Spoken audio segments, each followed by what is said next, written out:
जब जिम्मेदारी यूपी की मिली तो वहाँ पहुँचा तो मैंने देखा कि ये लोग क्या कर रहे हैं। इनके खिलाफ कोई पॉलिटिकल पार्टीज़ बोलने के लिए तैयार नहीं थी वहाँ पे, ना बीएसपी, ना सपा, ना कांग्रेस, कोई बोलने के लिए तैयार नहीं था।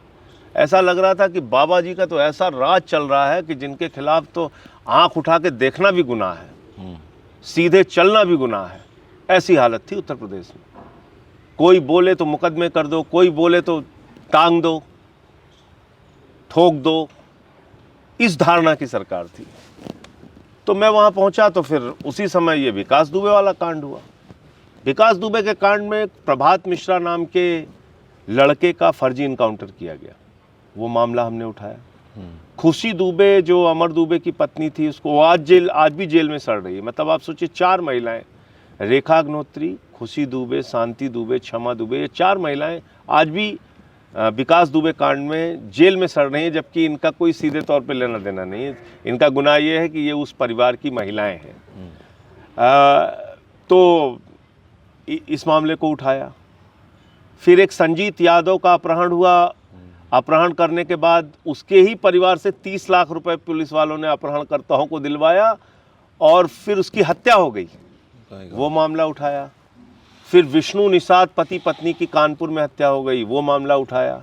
फिर एक पाल की हत्या हो गई, वो मामला उठाया। फिर एक इंद्रकांत त्रिपाठी व्यापारी थे महोबा के, उन्होंने अपील की हाथ जोड़ के, मुख्यमंत्री जी मेरी जान बचा लीजिए वरना मुझे पुलिस वाला एसएसपी जो है वो मरवा देगा।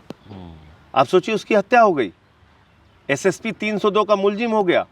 एसएसपी आज तक फरार है। आज तक आपने सुना होगा चोर फरार, डकैत फरार, माफिया फरार, उत्तर प्रदेश में दरोगा फरार, एसएसपी फरार, पुलिस वाला फरार।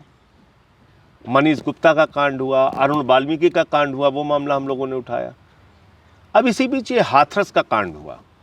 हाथरस का कांड बहुत चर्चा में आया और उसमें जो गैंग रेप करने वाले अपराधी थे उनके साथ सरकार कहीं ना कहीं खड़ी होती हुई दिखी।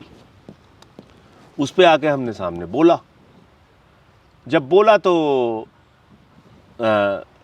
वहाँ पहुँचा तो इन लोगों ने पहले से तैयारी कर रखी थी और वहाँ पे वो स्याही वाला अटैक किया इन लोगों ने।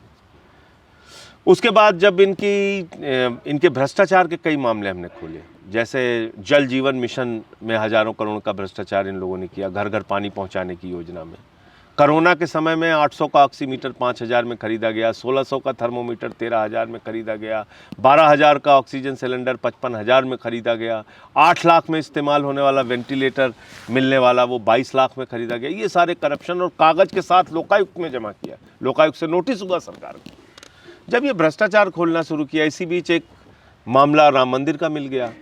राम मंदिर की ज़मीन खरीद में भी घोटाला किया इन लोगों ने। आप सोचिए, 5 मिनट के अंदर 2 करोड़ की ज़मीन ट्रस्ट और बीजेपी के लोगों ने मिलकर 18.5 करोड़ में खरीदी, 16.5 करोड़ की कमाई की। शर्मिंदगी की बात। इतना बड़ा बेईमानी और भ्रष्टाचार का मामला। 9 करोड़ रुपए कस्तूरबा गांधी के बालिका विद्यालय से उस वक्त निकाल दिया गया जब कोरोना के समय में विद्यालय बंद था और उनके स्टेशनरी और खाने के नाम पे पैसा निकाल लिया गया। जब ये लगातार मैंने एक के बाद एक भ्रष्टाचार खोला तो इससे बौखला के इन्होंने 21 मुकदमे मेरे ऊपर किए। यूपी में 21 मुकदमे 21 मुकदमे मेरे ऊपर किए। राष्ट्रद्रोह का मुकदमा मेरे ऊपर लगाया। मैं जब नरेंद्र मिश्रा की हत्या हुई, लखीमपुर में उनके परिवार से मिलने गया, लौट के आ रहा था, 150 पुलिस वाले मुझे सीतापुर के रास्ते में मुझे रोक के उन्होंने जो है फिर वहाँ एक गेस्ट हाउस में लेके गए और उन्होंने कहा कि आप यहाँ रुकिए। हमने कहा कि आप अगर मुझे गिरफ्तार करना चाहते हैं तो साफ साफ बताइए, अदरवाइज़ वो हुआ। बनारस गया, वहाँ तो हर तरीके से इन्होंने परेशान करने की कोशिश की। पार्टी का दफ्तर हमारे बंद करा दिया, घर पे पुलिस वाले भेज देते थे। तो जब उन्होंने घर पे पुलिस वालों को भेजना शुरू किया, वाइफ थी, एक दिन कुछ पुलिस वाले वहाँ पहुँच गए, संजय सिंह कहाँ हैं, 9 मुकदमे हैं उन पे, ये वो। तो फिर मैं एक दिन विधानसभा में ही पहुँच गया।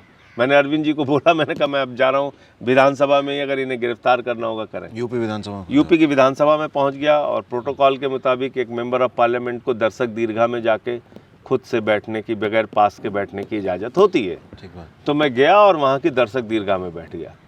अब सारे टीवी चैनल्स को पता चला तो वो खबर बनी कि भाई 9 मुकदमे इनके ऊपर, उस समय तक 9 हुए थे, तो इनके ऊपर 9 मुकदमे हैं, पुलिस वाले इनको खोज रहे हैं और ये विधानसभा में आके बैठ गए। फिर मैं वहाँ से निकला तो सारे चैनल्स वाले आए, तो मैंने उनसे कहा कि भाई मैं अगर अपराधी हूँ तो इनकी विधानसभा में आ गया हूँ, यहाँ पूरी सरकार है, आदित्यनाथ जी भी है, मुझे अरेस्ट करके ले चलें। तो फिर उन्होंने बहरहाल अरेस्ट वगैरह नहीं किया। फिर और मुकदमे लिखते चले गए।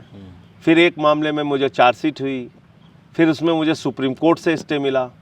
पार्लियामेंट में मैंने सवाल उठाया, मैंने अपने सभापति जी को, आदरणीय वेंकैया नायडू जी को लिख के दिया कि भाई इस तरीके से गवर्नमेंट फर्जी FIR हमारे ऊपर कर रही। सोचिए, राष्ट्रद्रोह का मुकदमा लिखा जिसके पीछे कोई एक मैंने वो IVR चलवाया, उसको लेकर राष्ट्रद्रोह लिख दिया।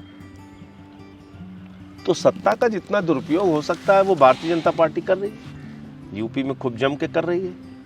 उसके खिलाफ आम आदमी पार्टी के कार्यकर्ता लड़ रहे हैं, हमारे कार्यकर्ताओं पे मुकदमे हुए, उनको जेल में डाला, उन पे FIR की, उन पे लाठियां चलाई, लेकिन जम के काम किया हम लोगों ने।